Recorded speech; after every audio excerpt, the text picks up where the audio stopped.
नमस्कार मित्रों, आज का मेरा जो वीडियो है वह सूर्य ग्रहण के ऊपर है, जो कि कल 21 जून 2020 को 9:30 बजे सुबह लगेगा और इसका जो असर है वह 3.5 घंटे तक होगा। देखिए, सूर्य ग्रहण क्या होता है और इसका असर क्या होता है वो सब मैं आज आपको बताऊंगी। सबसे पहले तो एक चीज़ को आप समझ लें कि सूर्य ग्रहण का असर इंडिविजुअल लेवल पे इतना नहीं होता जितना कम्युनिटी लेवल पे, कंट्री लेवल पे होता है। यानी कि ज़्यादा जहाँ पर लोग इन्वॉल्व होते हैं, मैदानी एस्ट्रोलॉजी जिसे मंडेन एस्ट्रोलॉजी कहते हैं, उसमें इसका असर ज़्यादा देखा जाता है। और सूर्य ग्रहण यदि 15 दिन के बीच में दोबारा लग जाए तो यह काफ़ी ख़राब परिणाम देता है, जैसे कि युद्ध या भूकंप या फ्लड्स, इस तरह की प्रॉब्लम्स, आपदाएं आती हैं यदि 15 दिन के गैप में दोबारा से कोई ग्रहण लगे। और इस साल जून के महीने में ये दूसरा ग्रहण होगा। पहला ग्रहण 4 जून को, 4 जून को चंद्र ग्रहण लगा था। अब 21 जून को सूर्य का महाग्रहण लगने वाला है और फिर तीसरा ग्रहण 5 जुलाई 2020 को लगेगा। यानी कि 1 महीने के अंदर ये तीसरा ग्रहण होगा।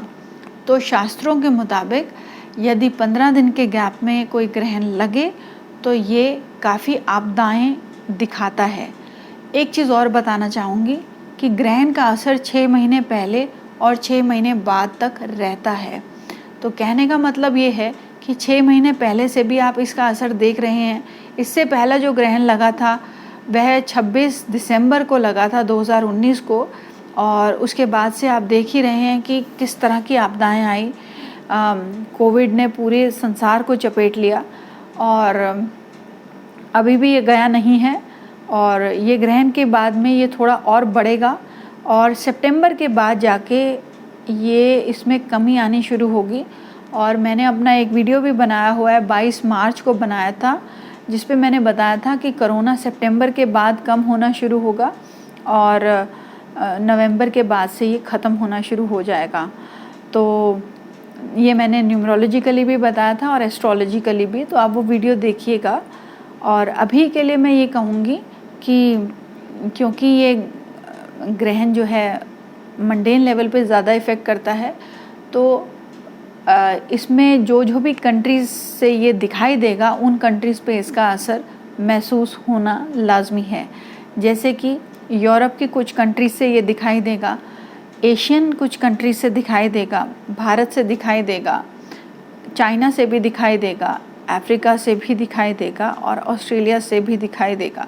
तो ये कुछ कंट्रीज़ हैं जहाँ से ये दिखाई देगा। और आप इसे ओपन आइज से ना देखें, बिना चश्मे के ना देखें।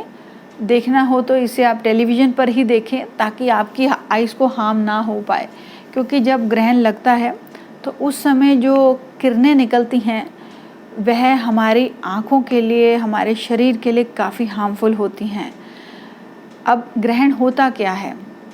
देखिए, जब चंद्रमा पृथ्वी और सूर्य के बीच में आ जाता है तो पृथ्वी से सूर्य की किरणें बिल्कुल रुक जाती हैं कुछ समय के लिए, और उस समय सूर्य बिल्कुल अंधेरा सा, एक काला सी एक रिंग के रूप में प्रतीत होता है, जिसमें केवल सरकमफ्रेंस होती है, उसकी बाहरी धुरी होती है जिसमें कि रोशनी होती है और अंदर से बिल्कुल काला एक गोला नज़र आता है।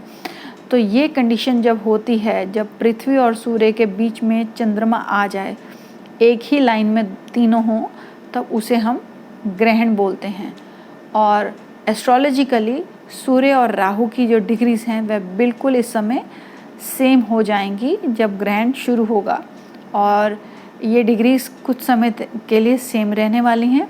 और देखिए, एक चीज़ और बताती हूँ कि जब सूर्य राहु की इस समय डिग्री सेम होंगी तो मंगल की भी डिग्री केवल 1 डिग्री का ही फ़र्क होने वाला है। यानी कि मंगल, सूर्य और राहु ये तीनों की सेम डिग्रीज लगभग होने वाली हैं इस समय, और ये लगभग सप्ताह तक इस तरह का कम्बिनेशन बना रहेगा। अब मंगल क्या है? मंगल डिफेंस है, मंगल इंजरीज़ है, मंगल आघात है, मंगल क्रोध है, अकस्मात होने वाली घटनाएं हैं, और मंगल युद्ध है। और सूर्य हम सभी जानते हैं सरकार है, हमारी आत्मा है, हमारा अच्छा स्वास्थ्य है। सूर्य हायर अथॉरिटी है, यानी कि उच्च पद है और सरकार है। और राहु क्या है? राहु हमारे अंदर का भय है, राहु आपदाएं हैं, राहु परेशानियां हैं, राहु कन्फ्यूजन है। तो जब ये तीनों ग्रहों की एनर्जीज एक साथ आएंगी तब लोगों के मन में भय उठेगा, सरकार के मन में भी भय उठेगा। पर सरकार ऐसे में एक ब्रेव फ्रंट बना के रखेगी। भिन्न भिन्न देशों की सरकारें भी डरी होंगी, पर वह एक ब्रेव फ्रंट बना के रखेंगी। और ऐसे में सरकारों में कुछ कन्फ्यूजन भी दौड़ सकती है उनके मन में, और डिफेंस के साथ अलाइंड होंगी, जुड़ी हुई होंगी। और अगले सप्ताह भर में डिफेंस फोर्सेस टाइट रहने वाले हैं कुछ कंट्रीज़ में, और युद्ध जैसी संभावनाएं बनेंगी और कन्फ्यूजन भी बनेगी। और लोगों को अपनी सेहत का ध्यान रखना है। अचानक से होने वाली घटनाएं भी बढ़ेंगी, और ऐसे में आपको अपने आप को प्रोटेक्टेड रखने के लिए सूर्य का मंत्र लगातार करना है। और शिव जी का भी मंत्र आप कर सकते हैं, जैसे कि महामृत्युंजय मंत्र, या दुर्गा सप्तशती भी पढ़ सकते हैं, ताकि राहु का नेगेटिव इफ़ेक्ट कम हो जाए।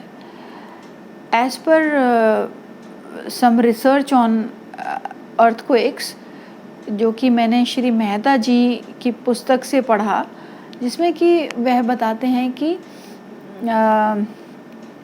जब ग्रह जो चर राशियां हैं उनमें अपनी शुरुआती डिग्रीज में आते हैं ज़्यादा ग्रह, तो भी अर्थक्वेक, भूकंप का जो है एक कम्बिनेशन बनता है।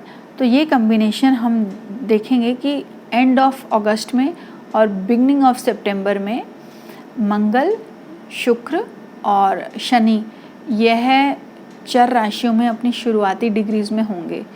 तो ये जो पीरियड है, ये पीरियड एक इंडिकेशन देता है कि अर्थक्वेक के झटके, अर्थक्वेक जैसा कुछ उस समय महसूस होगा। और एक चीज़ और है, जब ये ट्रांजिट बनेगा कल, उस समय भी मंगल की दृष्टि मिथुन राशि पर होने वाली है। तो जब ऐसी कंडीशन बनती है, जब एक्लिप्स बनता है, सोलर एक्लिप्स बनता है, ग्रहण लगता है, और उस समय कोई पापी ग्रह उस ग्रहण को देख ले या उस ग्रहण पे अपना असर डाले, तो भी आपदाएं आती हैं। तो ये भी एक इंडिकेशन है कि कुछ आपदाएं तो डेफिनेटली आने वाली हैं आने वाले 6 महीनों के अंदर। और श्री के.एन. राव जी कहते हैं कि यदि राहु रोहिणी नक्षत्र में जाए और मंगल या शनि से पीड़ित हो जाए, तो ऐसे में भी युद्ध की संभावनाएं बढ़ जाती हैं, प्रॉपर युद्ध की। तो ये कंडीशन अगले साल मार्च के आसपास बनती है। पर अभी फ़िलहाल थोड़ा टेंशन रहने वाली है, जो कि नज़र आती है इतने सारे ग्रहण जो एक साथ लग रहे हैं उसकी वजह से। और ये मेरी कुछ ऑब्जर्वेशंस हैं मित्रों, जो मैं आपके साथ शेयर करना चाहती थी। तो डरने की ज़रूरत नहीं है, बस आप भगवान का मंत्र लगातार करिए, और आपने आपको मेंटली स्ट्रॉन्ग कीजिए, हो सके तो मेडिटेशन कीजिए। और मंत्र साधना से बड़ी कोई साधना नहीं है, और यही आपको अच्छे पीरियड की तरफ भी लेकर जाएगी। तो आशा करती हूँ आपको ये वीडियो अच्छा लगा होगा। तो प्रोत्साहित कीजिए लाइक करके और शेयर कीजिए। धन्यवाद।